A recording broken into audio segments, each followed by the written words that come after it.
We're very excited to welcome Mr. Bruno Donat for a virtual career discussion. Mr. Donat is a double eagle. He graduated with a BA in theology and a master's in political science from Boston College, and he's the current chief of the Geneva office of the United Nations Mine Action Service, and we're very thankful to have him here today. Mr. Donat will be sharing with all of you some of his career journey in international affairs, his experience working at the UN, and some of his best advice for students interested in getting involved in the field. Following his presentation, you can all feel free to ask questions. So, Mr. Donat, it's an honor to have you here today with us. And without further ado, I'll let you get started. Thank you. Thank you so much, Sophie, for this nice introduction. It's an honor to be invited by you to talk to those at BC. I think I'll do an intro, and then it's better for you to ask specifics, yeah? And thanks, Sophie, again for your introduction. So I want to start very early, so you see the impact that my youth had on me. So I'm from that small island of the east coast of Africa called Mauritius. So we have identity issues because most of the maps of the world, they don't put us because it's so tiny. So when you look at the world map, so Mauritius is next to Madagascar. I hope you watched the movie Madagascar. At least you remember it for a movie. Next to it is Mauritius. So I grew up in that island. A big neighbor next door is South Africa. If you don't know two names, I'm going to tell you. The third you will not know. You have to Google to look okay. And Caroline is saying hello to somebody else, which is fine. Nelson Mandela, you know of in South Africa. Google him if you don't know who he is. Desmond Tutu, you may know of South Africa. I'm growing up in Mauritius in my youth, and I go to church. Then there's that priest. His name is Trevor Huddleston. You will not know of him. One book is Note for Your Comfort, Trevor Huddleston. What happens? He was in South Africa, an Anglican bishop, trying to get Nelson Mandela out of prison. Of course, he's made persona non grata, kicked out. And then he lands in Mauritius, and he becomes my parish guy. So I'm a young guy, and I'm a bit confused. Like, oh, it's a priest. What are you talking about politics? I'm very confused at early teens. And then he says, no. And then he tells me there's Nelson Mandela, blah, blah. Good. One of the kids that he was taking care of in South Africa happens to be Desmond Tutu, who followed the steps of Trevor Huddleston. Who is Desmond Tutu? Nobel Peace Prize, Anglican bishop. So he followed in the steps of Trevor. So when I'm in Mauritius, I talk to Trevor. And when I applied to BC, I don't know whether that got me in the essay, you know, that first thing you do, I told about the story of why I'm interested in international affairs, because that bishop told me about human rights, justice, racism, and do something about it. Part 2, I come to BC. Listen to the evil plan. It was planned. I did theology to try to understand what people believe in. So bachelor's, you cannot reach that much. I think Meg is freshman. I have 2 sophomores. I don't know who the others. So I did a bit of Christianity, Islam, Hinduism to try to cover what are people thinking about. Plan A, put on the side, bachelor's. Then master's, political science. But I did international politics, systems, comparative politics, to try to understand how those things work together at the international level. So I got what people believe in covered. I got politics. Then on campus, I forgot names. I wish I knew. You know all those places. Then I get, the legal term is I participate in the U.S. Army ROTC. I'm not allowed because I'm not a U.S. citizen then. I'm not allowed to enroll. But the plan is theology got the point of what people believe in, B, international systems. But then I realized in conflicts, most of the mess going on is actually carried on by some form of military, whether it is armed forces, armed groups, paramilitary. And I needed to understand how it works. And I wanted to do that. By marrying theology, political science, military, I was kind of ready after BC to hit the ground. And I did a specialization in other schools. I did that. I was already a student abroad when I come to you, but then I was double student abroad because I went to France to do further international affairs. And I mixed that all under conflict resolution. In my days, there was no internet, okay? When I finished BC, it's the introduction of internet. They had these huge machines called VAX. I'm sure it's in a museum somewhere. The VAX was the first internet thing. They were the black screen with green thing. And it was an amazing thing when I sent one, it was not email, first message to Mauritius. It was like a celebration because it was VAX. I don't know who's calling me. You're not supposed to call me now, I think. Anyways, after that, beggars can be choosers. I knock on the doors of organizations. I start through the human rights approach. I do Human Rights Watch, intern, underpaid, whatever. Then I was smart then, as smart as you, I think. Then the Carnegie Endowment for International Peace hires me first as an intern because I don't have visas, blah, blah, blah. And then later they say, hey, this person can do something, and they turn that into a consultancy. Pretty good. Then I think I hit the lottery ticket, and now it's the beginning of internet. I click on a button, I apply for a job at the World Bank. Hello, and I get it. And it's why? So I show my CV. And why did I get the job at the World Bank? I didn't feel qualified because I don't know how to count. But I had English and French. So language is good. First key, write it down. Language, I don't care. Do languages. Then they send me on a education project in Africa, and they shipped me to Kenya. So I won't go to every job I've had, but that's a good way. Obviously, my friends of just earlier, pre-World Bank, oh, Bruno, you're such a sellout. We were protesting against the World Bank, and then the World Bank gives the job. And we're like, oh my God, they're paying like 20 times more than Human Rights Watch. Beggars can be choosers. Look for jobs that you can contribute to. But now, distance education was far away from the evil plan. You remember the evil plan at BC? And then suddenly, by doing you do your own research, I realized that this big institution, the World Bank, is doing projects on conflict. You apply, so it's always easy when you're internal to an organization because you're not the guy outside looking for a job. They know you become a known quantity. And suddenly I went to an Africa department, AFTCS, called Fragile States, Conflict and Social Development. And I worked as a junior on communications. Somebody said communications. Was it Elizabeth? I think it was Elizabeth. I wasn't trained for communications, but you learn. And I'm starting to work on conflict with disarming combatants and releasing of child soldiers on a project in Africa. And then, so we go many years later, I get the bug. So don't do what I did, I think. Then from the World Bank, which is a specialized agency of the United Nations, I look forward to a 35% pay cut, and I go to the UN proper. So don't do that. Usually go up. Don't follow me on that path. Then I join UN proper, and then this was a wedding forever after. I'm still here. My specialty over the years, negotiations with armed groups, disarming of combatants, political, we call it, and these are separate groupings.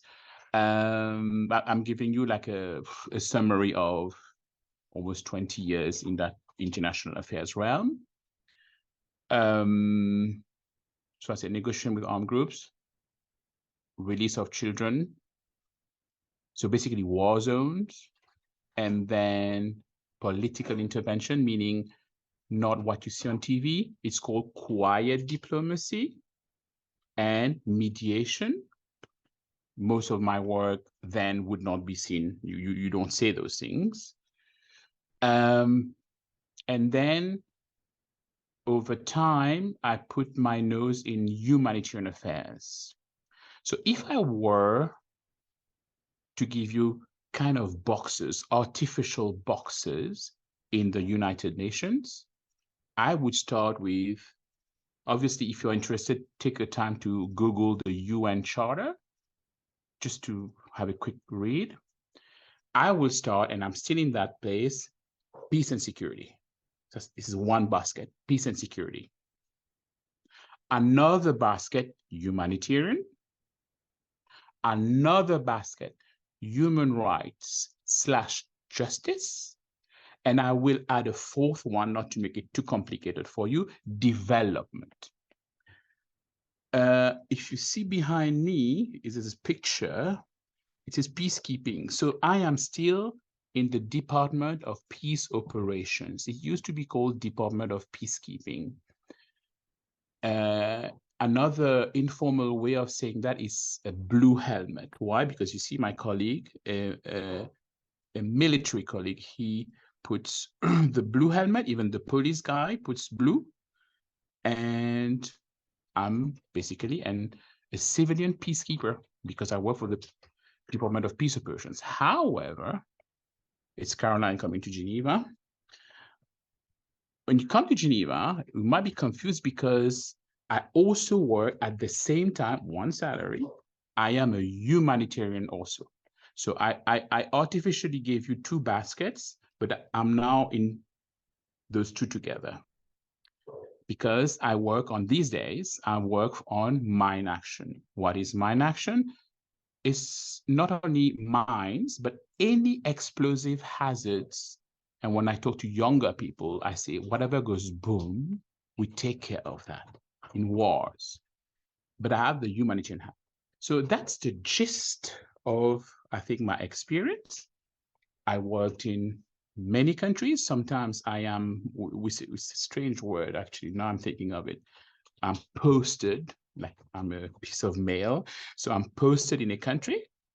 Most of my countries I've worked on are in Africa. My specialty is in war zones. But sometimes, like now, it's strange. I'm based in New York, our headquarters for the United Nations. And suddenly now I'm in Geneva, having to coordinate many activities globally. So Geneva is not considered like a country level mission. It's the official bureaucratic way of calling Geneva is office away from headquarters, headquarters being New York. Voila. So UN, when you read the charter, our boss within its Secretary General Antonio Guterres these days, that's the UN Secretariat. But then we have many cousins, which is not the Secretariat. These are called agencies, funds, and programs. Example, UNICEF for children. They are UN, but they are the cousins. They're not part of the UN Secretariat. World Bank is a specialized agency. UNDP for development. Somebody talked about development, maybe or not, etc. So we work together, and that's a good intro. It's a long, and now I'm ready for. Don't be shy. This is an opportunity for you to listen, to speak. When I don't know something, I will tell you I don't know. But already, and I'm not kissing up to Professor Owens, I had a blast at Boston College. If today I am what I am, not a big deal, but kind of not a big deal, thanks to Boston College, thanks to my amazing professors. My world, because honestly, from Mauritius to US, I mean, this is too long of a story, but it's such a leap of faith because I couldn't pay for school, whatever. But thank you, Boston College, and you guys are there.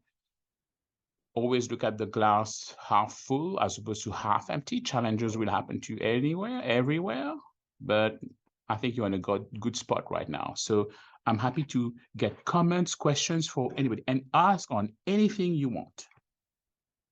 I'm done. Who's sharing? Sophie? Yes. Sophie's sharing. I just have to start by saying that we graduated the same year from college, different colleges, but I remember the dawn of the internet like you also, and I love that was really, what an exciting period. It's crazy for kids to think about now, the way that computers used to come on campus. You'd have to go to a computer lab to send email.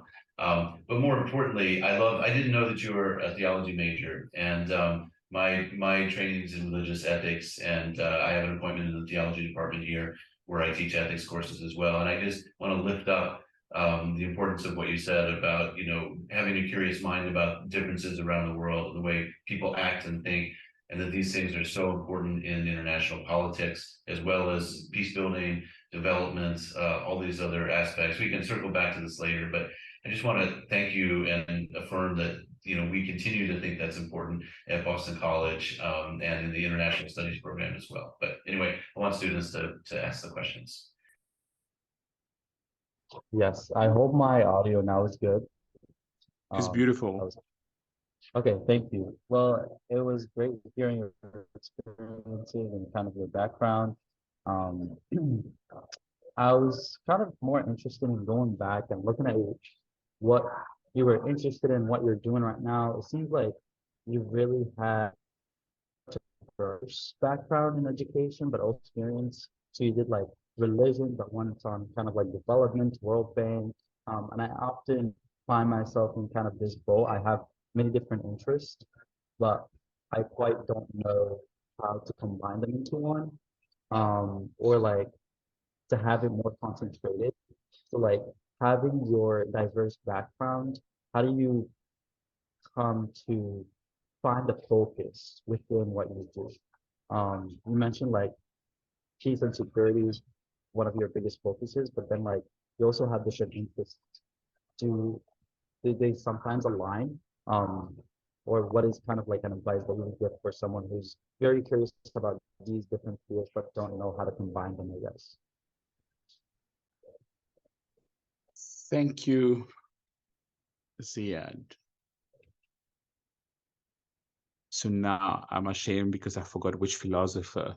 Was it Pascal? I'm ashamed because I don't know. I don't have Google in front of me. Anyways, one where you have to doubt always. You doubt, you get more knowledge. You doubt, you get more knowledge. You doubt. And I remember that in a class in BC, by the way. I wonder what it is Pascal. I don't know. In Pensée, maybe. Anyways, very good to doubt, Ziad. Very good to be confused. I'm confused today. But as you build up your experience, so I mean, again, I want to know your situation. A little bit of chaos is good. Good choice. Now, there are some people less privileged than you who are good at only one thing, and they can do only that one thing, and they will keep on with that. But the advantage that you have, this confusion, this don't know how to mix it and that and the other, I think is a good thing. So what I did for me, one thing is to theorize about what are possibilities. Great. On a flip chart. Do flip chart exist? I hope. You write, I want to do this, I want to do that in any realm of your life, personal, private, professional. I want to study that, I want to take that teacher, blah, blah, blah. But then when you choose, you have to act and move forward. I don't have any regrets. And I advise people not to have regrets. Because on your resume, you call it in America, or CV, nobody can take away that experience. Let's say you try something, I don't know, humanitarian volunteer in, I don't know, Oxfam, America, where I was. You do it, but then you say, that's not my stuff. It's okay, but you would have learned from it. Get whatever you learned, the good and the negative, and add to your, we call it portfolio. For instance, I mean, it's strange for you to say that, for me to say that. UN, there are so many UNs. You could not be fired. You can go to a UN place. Am I allowed to say that? Doesn't matter. 90% of them are lazy and incompetent. Oops. Okay. So you're from Egypt, no? I don't know. Some people, okay, nah, I cannot be fired. But anyway, some people got jobs in strange ways. They are here. They used to be bureaucrats in their country, and they get a job, let's imagine, through competitive means, and they get 20 times their local salary that they would get in Cairo. Okay. Imagine, Ziad, it's you who come to an office. So, my way of saying it in an informal way, they're like, you can have 100 types of experience. But I will, let me talk about 3 that I've lived. 1, you're in New York. You meet member states, countries at a shop, and you discuss, you're a UN official, and you discuss what will be the next resolution of the Security Council. Informal, always informal. And your conversation is about influencing people miles away in a conflict zone. And this conversation, that coffee shop, influences policy and legislation. Maybe that's your thing. And you're so comfortable. It's New York. You have, I don't know, air condition and coffee and taxis, and life is beautiful. And you go to nightclubs at night or to pray, right? A second situation, okay, a few weeks ago, I was in Somalia. I don't know how many people have been to Somalia. There's no coffee shop or whatever. I'm using bulletproof jacket, stay in the compound, escort, security detachment. Maybe you get that as a second option. Very different from New York. There, you're going in places for humanitarian aspects on how to help most vulnerable populations, women, children in the middle of nowhere. Don't try to get your Starbucks. But is that what will help you? Maybe you like that type. And then let me put a third one. When I was based in Dakar, Senegal. So I was not the big shot. So you support the big people. My job was to support the boss and my boss's boss. Basically, you go around, help presidents of countries. So my job was to go meet. I'm not the big guy, but I'm the guy listening, taking notes. A different setting. Suddenly, you're not helping refugees or IDPs, internally displaced persons or people. You're not in New York. But it could be very confusing. And you say, do you want to work for the UN? But then again, you could be part of an exciting group. To me, this is a time, I will finish here, where you are, Ziad. I don't know you, of course. This is the time to explore, open doors, open all the doors. Don't close the doors now. There will be a time when you need to make a decision, close some doors. But right now, open, let them flow. And then you will get to know. And confusion is good. I'm so sorry. I don't think I helped you, but I gave you my answer. Thank you, Ziad. Until then, I was wondering, you said that you take care of things that go boom.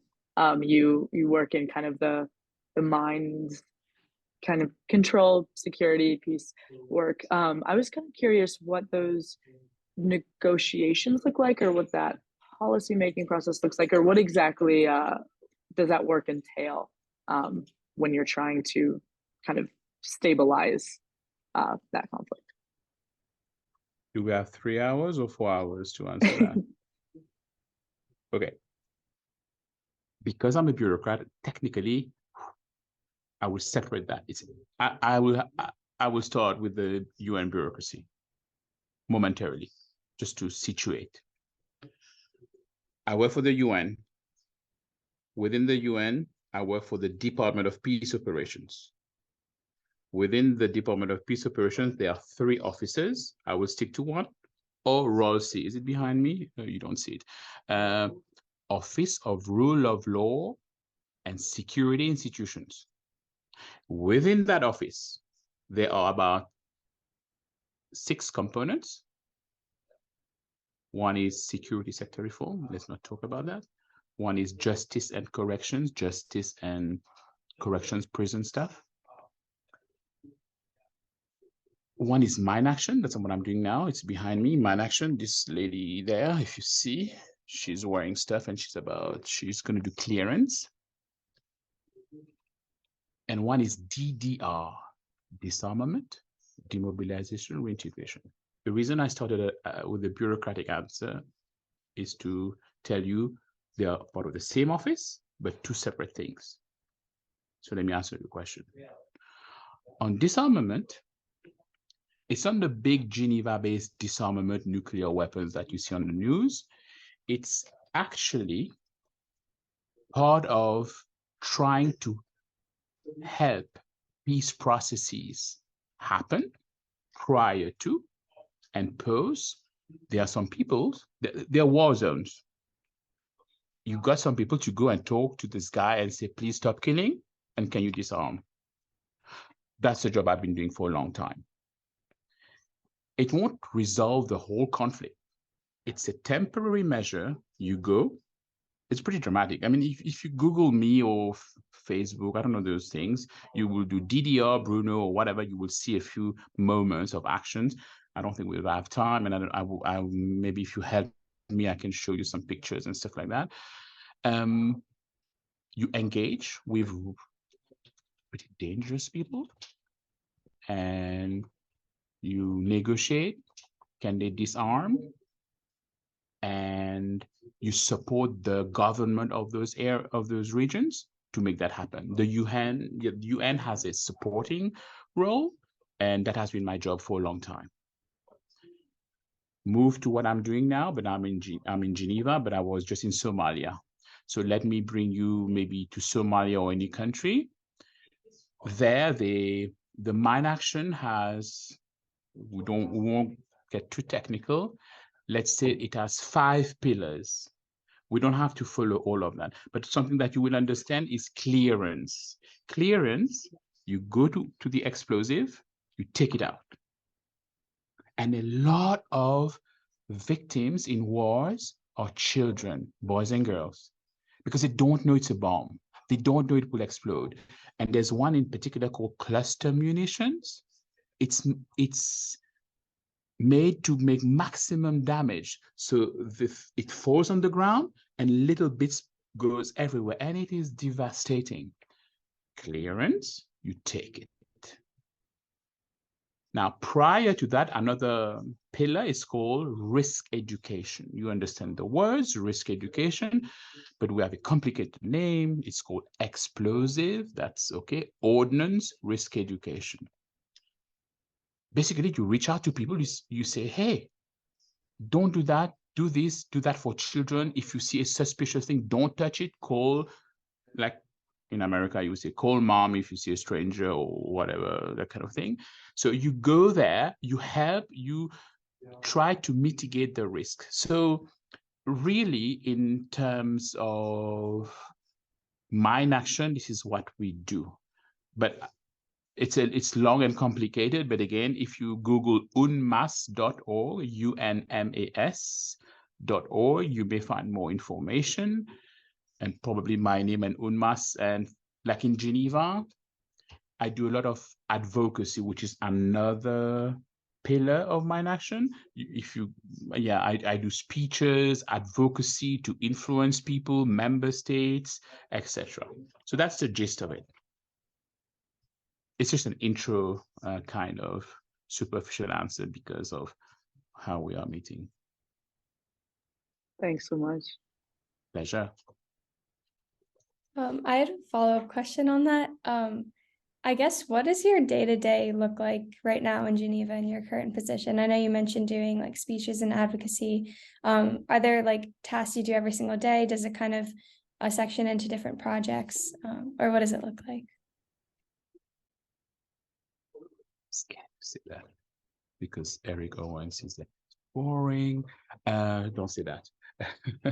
I'm more of an operational guy. I like to be on helicopters, which I do often. Okay.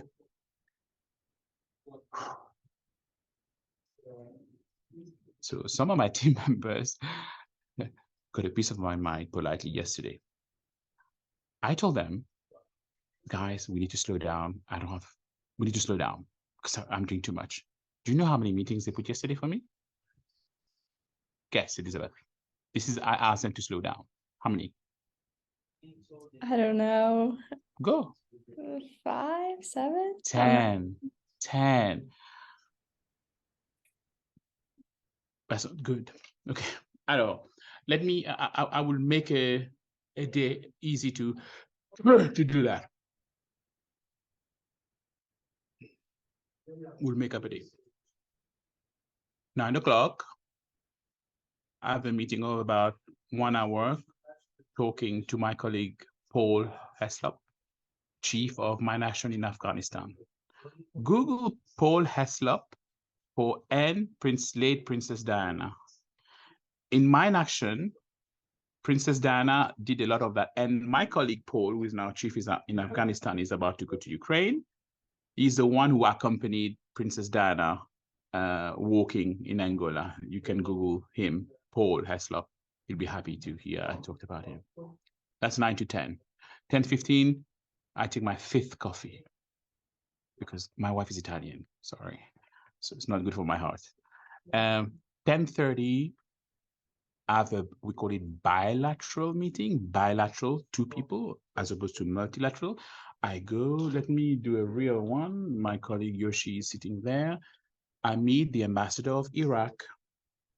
I go to the mission. In most countries, you have embassies, no? Representation of a country. Here we call it permanent mission. So in New York, they have it. In Geneva, it's permanent mission of Switzerland too, permanent mission of the US too. So it's an embassy. So I go to Iraq to discuss some matters, blah, blah, blah. 11, maybe the 6th coffee. 11:30, I have a role here in Geneva. I'm also something called Global Coordinator. Global is a big title of a Mine Action thing. It's too long to explain. Where we have about 20 operations around the world, and I talk to them, I coordinate with them. So it's mostly a Zoom meeting, but it's not Zoom, some Teams, MS Teams. And in front of me in a meeting, I speak we have an hour and a half, and in there is Ukraine colleagues, Myanmar, Yemen, Colombia, Afghanistan, Somalia, blah, blah, blah. We speak, we talk. Let's see, we have a lunch break. 3 p.m. I walk to the Palais des Nations, is the UN. I go to this big, huge room like you see in New York on TV, huge room with people, and I do a speech. And I'm denouncing, and I'm like, don't do that, blah, blah, blah, blah. Then probably have my 7th coffee. I cheat, I'm actually being nice. So 7th coffee, come back for 1 hour writing a report. Let's see, I just came back from Somalia.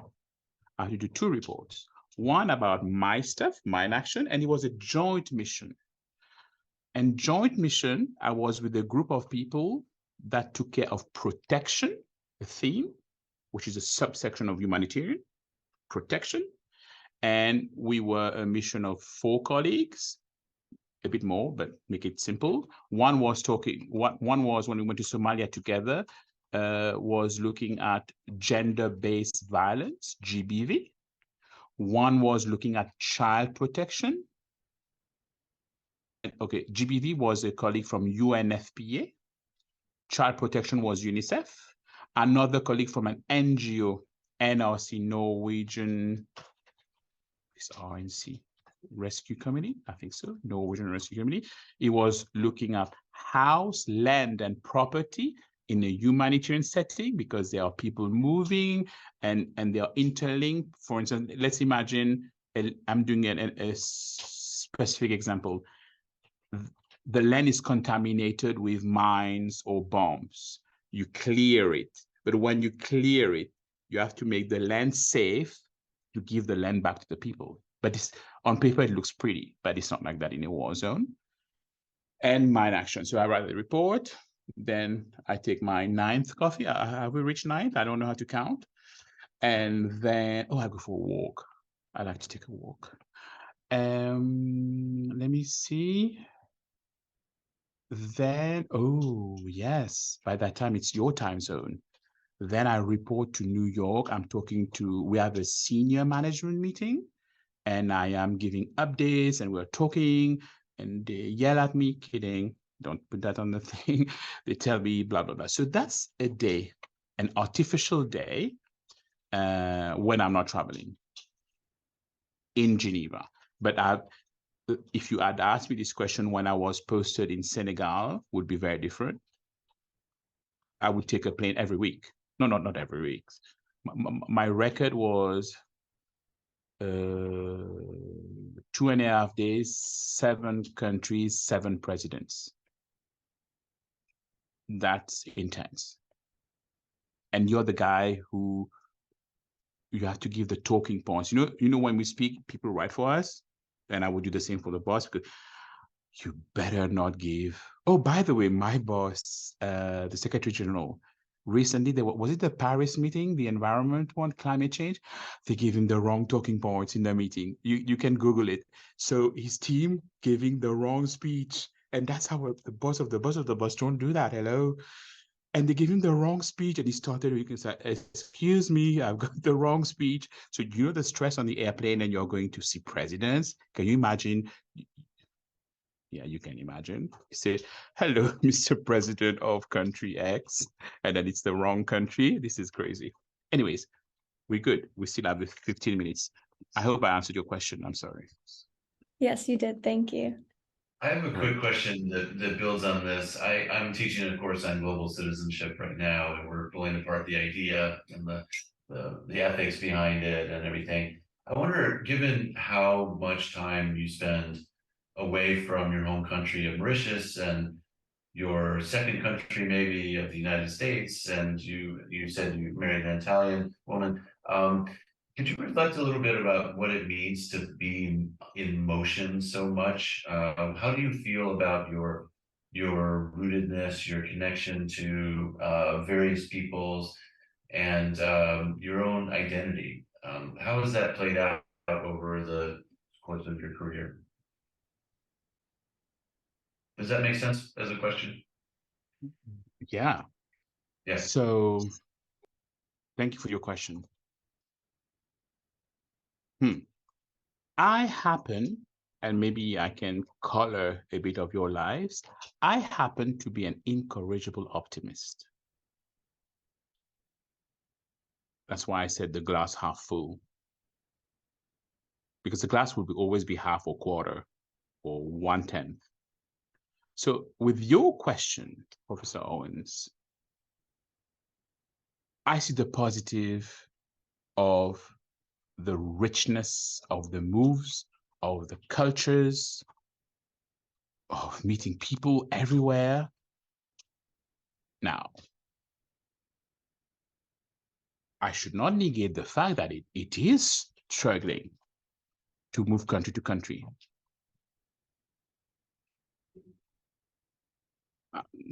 It's personal, but I will involve my son right now. He's about to turn 13 and he's moved countries. And I felt so guilty because it was a most unfortunate time. What was it? In a period of 1 year, we changed 3 countries and 3 schools. You feel so guilty, right? But even him, now we add to the thing, right? So dad is Mauritian, mom is Italian. He was born in New York, but lived in Congo, Kenya, Switzerland, Senegal. And I'm speaking through my son now. A lot of parents don't take care of their children because they're busy doing going to cocktails and stuff. And a lot of those children of our kids, they get lost and confused and have an identity crisis even, and then the real one. But if you take care, you say, yes, it's difficult to change friends and schools, but you cannot imagine the richness of that. Do I feel as a global citizen? Absolutely. Do I not feel comfy sometimes in certain environments? Yes. For instance, maybe in a few years, I may switch jobs, leave that multilateral environment, the UN, to work for one country. Let's imagine the country is Mauritius or the country is US, imagine. But it would be difficult for me to represent the views of one country because I'm so used to making things work between all those people. It's not impossible. Accent is a problem because even my son and me and my wife, we have strange accents. When we go to Mauritius, they know from afar you're not from Mauritius. You go to America, Luca was born in New York, he's not from New York. You go to Switzerland, he speaks, but you have to overcome that. And of course, now I play the uniqueness of Luca, you're unique because you did this and this and that. And sometimes it's funny. So is it a problem? Yes. But as an incorrigible optimist, I really value the fact that I'm a global citizen, not because I work for the UN, but because the moment I see something, I see it globally. And I have to be careful. I'm digressing a bit from your point.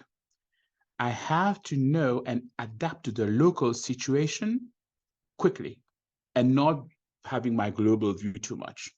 If I go to a village and the biggest problem of the world is the tap with no water, I cannot say, oh, global and war in Ukraine and what have you. Cannot. The problem now, you can bring a global perspective to it and try not to be arrogant, but participate.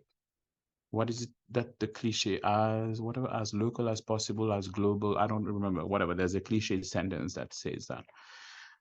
I have not heard from Meg and Sophie, and we have 6 minutes, I think, or is my math, oh no, yes, something like that. Yeah, I Meg, do have you a want question. Oh, sorry. oh, no, Sophie first. This is Because kind of segueing back to the beginning of your career, but I was wondering how you developed an expertise in conflict resolution and negotiating with armed groups. I'm sure Zayad feels this way a little bit because we're seniors and we're like, oh, we're interested in getting into international affairs, but like, what does that really look like? Like, what skills do I have? And like, how did you like develop those expertise in order to like serve capably in your role today? well, I went to take courses and I read books. At BC, I took a course on conflict. Professor Ray Helmick. I don't know whether he's around still. Probably, I don't know. He's retired now, but he was much loved. He was a Jesuit, for the students who don't know. Yeah. Yeah, Jesuit. He passed away a Professor, few years ago. oh, Yeah. I don't know. May his soul rest in peace. So Ray Helmick, professor, a course on conflict. Take it. In one of my summers at BC, I went to a small village in Switzerland, actually in Switzerland, beautiful here. There was some kind of a program, George Mason University, which has a good conflict resolution program, had a strange summer in taking young people from all over the world. It was a bit strange thing, but it was applied international studies with conflict, something like that. And then I took a few conflict courses, but you have to, and again, I'm a bit not too shy. You remember that old, the old book, was it William Fisher or William Urey and Roger Fisher? Roger Fisher wrote a book on saying, I don't remember, a conflict thing. I went to meet him in Boston when I was in BC. I went to his house in Cambridge. I had a chat with him. I talked to him. I mean, you have to be daring. I mean, the best thing you gotta know Like you are talking to me, I'm not a big deal. It's okay. But Caroline will force coffee on me. I will say yes. She will come to Somalia. She'll knock on my door, etc. We are good. So get some academic tools and then practice. Practice, practice, practice. You don't have to believe in yourself that you know a little bit. Are there family fights? So that kid who took 2 bonbons and 3 Cokes, and you have to resolve this. It's the same thing. Adapt that to this. And then you'll be surprised how you can use those skills on bigger international affairs. So now I have to add something. In my earlier days, even at BC, I was a DJ. Hello, good DJ. And I don't know how to do electronic things. I used to use the LPs, yeah? And even in Mauritius. And I know you didn't ask this question. If today I'm comfortable talking to, I can speak to, I'm at ease, to a parterre of diplomats, head of state. You know why I'm comfortable? Because I used to be a DJ. I was in front of crowds. I was able to see and then put the next song, and you're comfortable. Did anybody? By the way, when I was in BC, there was a course, public speaking, and I could not understand why would people take public speaking. Why? Because of my personality. Because nobody taught me how to do. But those who don't know, take it. I never took it because I was like, oh my God, I cannot do that because it was innate. Meg, you have to close that. Say something, even if you don't want. Pretend that you're interested. I'm kidding. Just say something. Eric Owens is saying, like, I will never invite that guy again. Go ahead. I was just gonna say I don't have any particular questions, but I was very interested to hear what everyone else has to say. And it was very enlightening. Thank you for speaking with us. Pleasure. Great. We are coming to a close. Any last question or comment? Yes, Ziad. So, like, you do many things. How do you see the work that you do as an impact? Or what really gives you hope in general? Especially working like different fields with like war, security, like not very optimistic things sometimes. So like where do you find hope, I guess? To me, you have to be authentic with yourself. Authenticity. In my world of diplomacy, it's a lot of fake stuff. Fake. To center yourself, some of you, I'm not saying it in a bad way. You may believe in God, you may believe in mathematics, you may believe in a banana, you may believe in anything. Whatever works for you, it could help you keep a focus. 2 things I do when you mention war zone. I'm always traveling with my guitar. Again, you can Google that, hopefully. I sing and I cry. When it gets overwhelming, you're done at operations and you see crazy stuff. I mean, sometimes this is a strange thing for me to say, right? You would wish that person you saw, the child, would have been dead, as opposed to have one arm cut off by an armed group. It's nuts. So for mental health is important. What do? I take my guitar, I'm in the dark, in a forest somewhere, I sing and I cry. A lot of people, especially, okay, gender issue. Hello, ladies, gender. A lot of people say, oh man, it's difficult for men to cry, no? And to even admit, I say it, because you need to find strength somewhere. Unfortunately, in many of our places, I see many colleagues who find discomfort in not necessarily good stuff. Alcohol is a problem in conflict or other matters. When you work in operations, you see, it's telling me I need to stop. You see that sometimes the results in front of you. You know, you've gone on a mission on a helicopter and you save lives. Pretty cool. You get spike in adrenaline and you did something good. From HQ, when you are far away, it's a bit difficult to, because you're writing text and policy and papers and writing, is difficult to see that. So have a vision, try to stay strong, because it is not easy. I'm not saying it's easy, international affairs. Authenticity, courage. We can go through Professor Owens on the cardinal virtues, but we don't have to be there. And leadership. Take a stand. Like right now, I'm big into anti-racism. Oh my God, my colleagues are tired of me because if you look in my LinkedIn or Facebook or what have you, feel free to say hello. I advocate for more equality, diversity, and inclusion, but it requires courage, because the more you speak, the more people will target you. Guys, it's been a pleasure, and whomever does the closing remarks, it's really been cool to be speaking with you. An amazing question. So you're all smart. Thank you. That was great.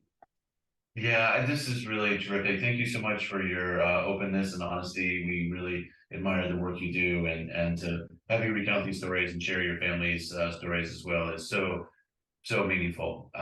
We really appreciate it, and I hope we'll connect again soon. In the meantime, we'll make sure we make this available to you first, and then to others at BC who can. No need to come back to me. Just do it. Okay, great. We'll do that for students at BC. We really appreciate you. Off to your next meeting or your 10th coffee, whatever is required today. And all the best to you. We'll be in touch again soon.